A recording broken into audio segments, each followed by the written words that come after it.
Even if I was offered them for free, I don't think I would accept. I'm pretty sure every plant parent has a list of plants that they would never buy again or that they regret getting in the first place. This is mine, and some of these might surprise you because they're not particularly difficult to care for. I mean, some are, but some I just don't really like the vibe of and I just wouldn't want in my home, and I'll be talking through all of them today.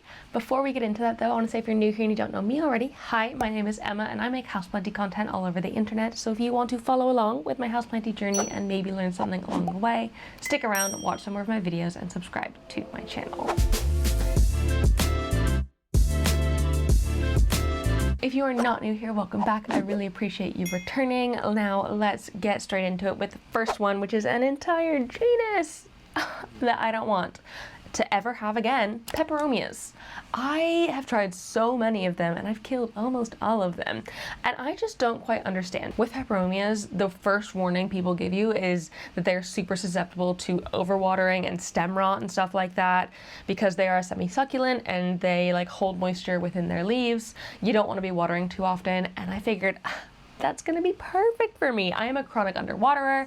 I tend to let my plants dry out quite a bit, and so these sound like right up my alley care-wise.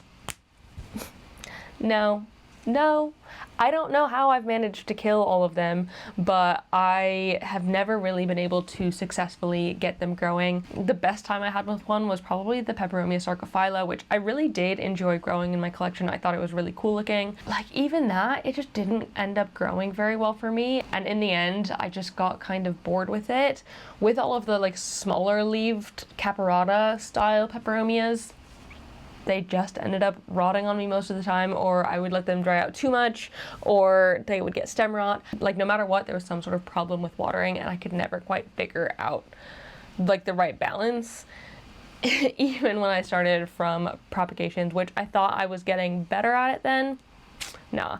Things like the Peperomia Hope and the String of Turtles as well, those are both like very different types of Peperomias, and apparently they're easier, but I've still never had any sort of luck with them. Oh my gosh, and also the watermelon Peperomias, like they look so nice on the internet, and then I bring one home and then it just ends up looking raggedy and awful and warped, and like it doesn't hold its niceness at all, and it's just like it just makes me sad in the end. I just don't want to waste my time and money on trying more Peperomias because it wasn't fun for me.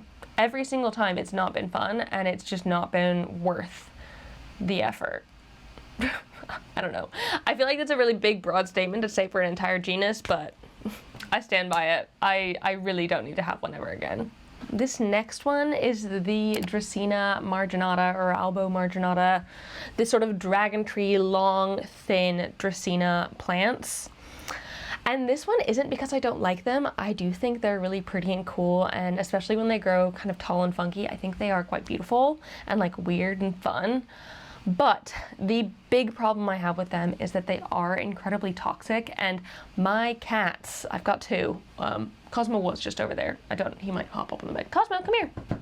There we go. I have two cats and they both just treat them like play toys. And I kind of get it. The shape of the leaves, they look like something a cat would want to play with. I totally understand where it's coming from, but when I used to have them, Cleo would go for them quite regularly, and I know Cosmo would probably be even worse because he's even more into getting into my houseplants than Cleo is, and so it's just not something I want to subject my cats to. Even, I suppose the only way I would do it is if I was able to put them in a space that my cats didn't have access to, but I feel like the joy of the Dracaena and this like weird architectural strange form is when it is kind of a centerpiece. Like I don't think it would work as well surrounded by loads of other plants. It kind of needs to be like a show-stopping focal piece. And I don't have any space in my house that would work that's not accessible to cats. My cats, they roam free in our home, let's be honest. So it just wouldn't work for me, and I think that's okay. I'm not really that mad about it. I'm not sitting here upset that I can't have one because of my cats. Like, they're fine, they're pretty, but I definitely don't need one, and my cats don't need them even more. One that I currently have that I don't think I would ever rebuy, and it feels kind of weird to say this because this plant seems right up my alley, is the Alocasia Antoro Velvet. I really, really like this as a plant. It's got these beautiful, dark, gothy leaves. The backs of them are purple. They're a little bit furry and velvety. It's an alocasia. I absolutely love alocasias, but I have found this one to be a much more difficult alocasia compared to a lot of my others, and I have never been able to get it to stop cycling. It also grows extremely leggy, even though I do have it under grow light for most of the hours in the day. I cannot seem to get the balance right on it. And I did know about this before I got it. I heard that it was a little bit more sensitive than other alocasias, but I was like, I'll risk it for the cool dark foliage. And it's been nice having it in my collection because, like I said, it's really up my alley. I really, really like it, but I don't think it's worth the work. And so if this one were to ever fail on me, I do not think I would replace it. Like, if my poly failed on me, I would be distraught and I would replace it immediately. The Antoro Velvet just does not have that sort of same place in my heart, and it's so much more difficult that I don't think it's necessarily worth the faff to give it another go. So I don't think I will be. For now, if my plant continues to keep growing and is fine, I'm gonna keep it. Like, I'm not gonna get rid of the one I have, but I wouldn't replace it, and I'm kind of proud of myself for accepting that with this one. Next up, we're going for full color of plants, and a lot of you are gonna think I'm gonna say pink plants, and while that is probably true, and I probably shouldn't ever buy a pink plant ever again, and I've talked about that loads in the past, it's not what I'm talking about today. Today, we're talking about the like neon lime chartreuse-colored leaves. Things like the neon pothos or the philodendron lemon lime. I've had both of those previously, and I just never really found much love for them.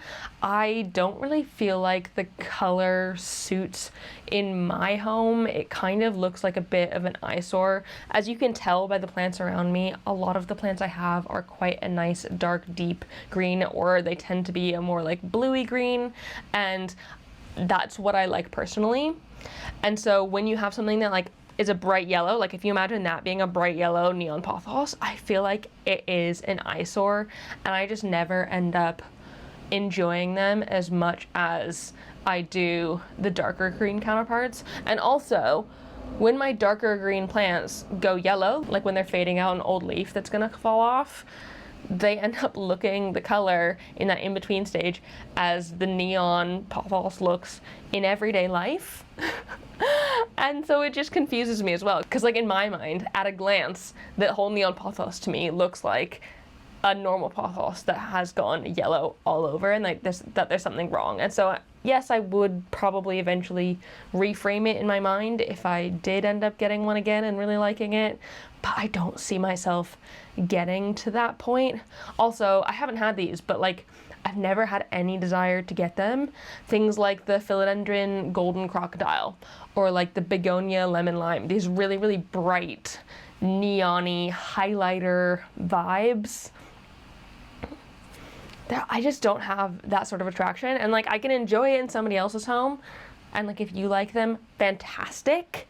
I'm so happy for you, but I don't think I will ever be getting one ever again.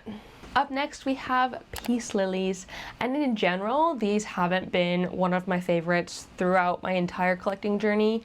I am not huge on flowers in plants, specifically like aroidy flowers that have the spathe and like the shield leaf. Like things like anthurium flowers or alocasia flowers, yeah, they're mostly for pollination as opposed to looking nice. And I find peace lily flowers fit into that sort of same category in my mind, where I don't grow them for flowers. It's not like a Hoya where I find the blooms really enjoyable to have. I don't feel like I need it. Also, peace lilies are great because they like tell you when they're really thirsty, and they like do the whole like wilting thing, which is fantastic, and they're really easy care, low maintenance.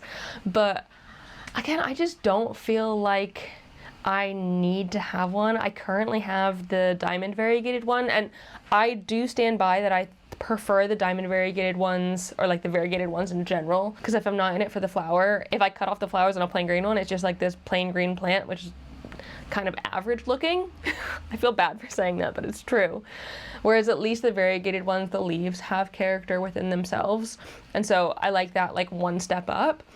But again, I don't think I would replace my diamond variegated if it were, like if something were to happen to it. Like if it got pests, I would have no qualms in getting rid of it, because it just, like, it's fine. It's an easy care, low maintenance plant for sure. But I just don't feel like I need it in my home, and I don't think I would get any more. Even things like the Spathiphyllum Sensation, or maybe the Platinum, because I quite like the silver on those leaves. I might be tempted to get one of those, but even then, I can get that like bluey silvery color from so many other things, like an Aglaonema, and I would find it so much easier to take care of and to like have in my home than a peace lily. So I just don't think I need it, and that's okay. And yeah, it's fine. And then the final one that I can think of at the minute is the String of Hearts. That whole String of Hearts family, the variegated, the non-variegated, the, is it Silver Glory, that one? I